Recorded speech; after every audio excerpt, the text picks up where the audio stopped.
Hello, this is a place called Ryde on the Isle of Wight, just off the south coast of England, the mainland over there.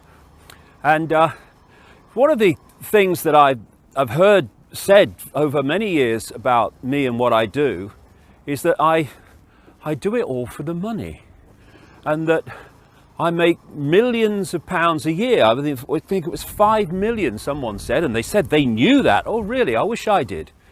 And apparently I live in this mansion and drive a Bentley. Not that I want a Bentley, therefore I don't drive one. And this is my Bentley. Here it is. It's a saloon car that you see being driven all over the place all the time. It's a few years old, not complaining about that, but some of the ludicrous things that are said, like, you know, I have a Bentley and a mansion and earn millions of pounds a year, it's just insane. So what we're going to do is show you me mansion. It's lovely.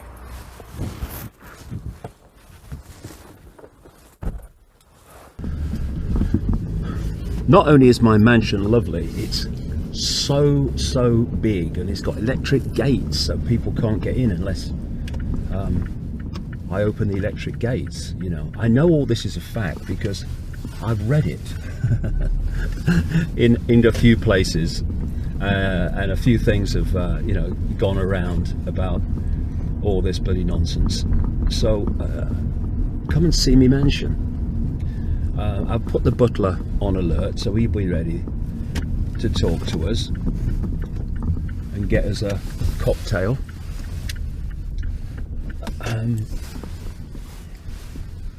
But the truth is usually, as always, rather different from the myth. Home sweet home.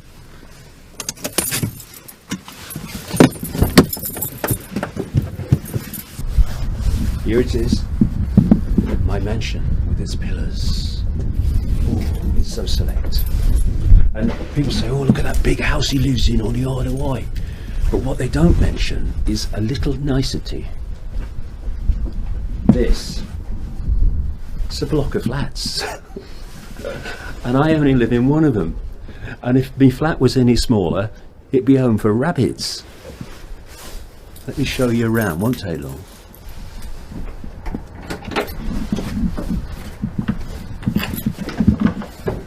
Number 8, infinity, apparently. Come in. Excuse the mess, they're my light bulbs. I've been buying light bulbs. You know the old light bulbs? Before they banned them in Europe and brought in these twiddly green things that are cumulatively lethal. In fact, more than cumulatively if the mercury gets out. Well, they give off chemicals and radiation and all that stuff. So before the ban came in, I built loads of these bloody light bulbs, and I've got a place for most of them, but they're going to have to sit there. I'd rather they be there than have the other light bulbs. This is the biggest room of my mansion, and as you can see, I don't come in this room very much, but when I do, it's usually sitting there working, because it's a constant thing. It's a constant unraveling story of research and information and communication all the time. There's a bit of a theme of lions in here, you won't be surprised to know. That's Neil Haig's original there of the front cover of Human Race Get Off Your Knees. Absolutely brilliant it is. And I sit there in my chair in the evening, fiddling away here, having a chat with my lion. And this is a picture that my little granddaughter did for me of a lion, of a granddad, and absolutely brilliant that is. And there's a bit of a theme here as well. If you look at the pictures, they're pictures of the Isle of Wight, the Needles Lighthouse, and some of the lovely country. And I was crazy about steam trains when I was a kid, and I fell in love with the Isle of Wight, first of all because of the steam trains. And over the years I've picked up these little prints of Isle of Wight railway scenes as they were when I was a kid. Another theme is my friends. Okay, this is Len. Grrr. This is Lenny the lion, and which I got for, you know, when my grandkids come. They love him. This is Rudolph here. Now, my flat is so big. My mansion is so big that when I got this for my grandkids at Christmas to put out when they come round, I realised after Christmas got nowhere to put it, so it has to stay out all the year round. So we're having a all year round Saturnalia with Rudolph the Red-Nosed Reindeer. Okay, I'll show you the rest of the place. Oh yeah, this is a doorstop. My grandkids love that as well. That's Ollie the Owl, not Moloch. Ollie the Owl. Yeah, they love him. Okay, that's the biggest room, and I tell you, that's just about it. So here's my toilet and bathroom, and I've talked about sitting in my bath playing with my duck. There you go. There he is. That's a radio. My daughter bought that for me out for Christmas. It floats on the water, playing radio stations. And here's my kitchen. And if you've got a catch, don't swing it because it will hit its head. It's like a little galley on a boat, but for me, it's perfect. Suits me perfectly. But obviously, the kitchen maid's day off, you know. And this is my bedroom, and that's it, really. Nice window view out there across the garden in the centre of the square. And the only other room to show you is where it all goes on, really, where I spend most of my life. Again, you know, don't swing a cat, but you know, it's good enough. I got all my books up there, and got my mother up there. My mother died well, quite a few years ago now, and my brother had a blow-up picture to put on display at the funeral, so you could remember her for what she really was, rather than this no longer functioning body computer in this coffin. You know, I thought was a great thing, and so I got a copy of that. You'll see the themes of lions again around here, and this one I love. Oh God, this one I saw that, I thought it was brilliant. Integrity. The soul is dyed the colour of its thoughts. Think only of those things that can bear the full light of day. The content of your character is your choice. Day by day, what you choose, what you think, and what you do is who you become. Your integrity is your destiny. It is the light that guides your way. I thought that was absolutely brilliant. So anyway, it's taken us, if I didn't talk and waffle on, it was taken us about 2 minutes, if that, to walk around this flat. It's so small. And that's not, oh, look at poor me, I've only got a small flat, that's all I want. Because my life is what I do. Therefore, I don't want the big house, I don't want the big car, don't want all the trappings of all this stuff.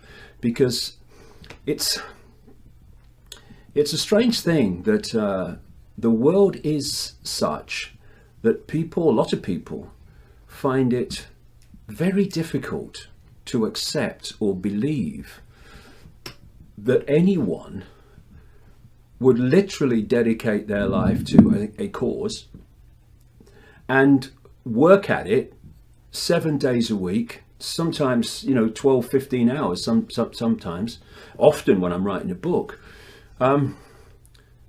because it was what they believed in. It's what they believed was right. No, there's got to be a catch.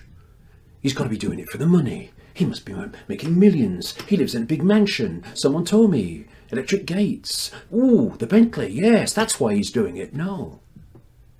Doing it because the world is in the state it is. And before I leave this reality, I want to do everything I can to make a difference. Not for me, as I'm speaking now, a few weeks from now, I'll be 60. You know, it's not me who is 5 years of age or 15 years of age, or 20, 25, 30, that are going to have to live in this gathering Orwellian nightmare for most of their lives. But so what? Since when was what you do only about what affects you? This is how we got into this mess. This is why the world is as it is. Me, me, me, me, me, me, me.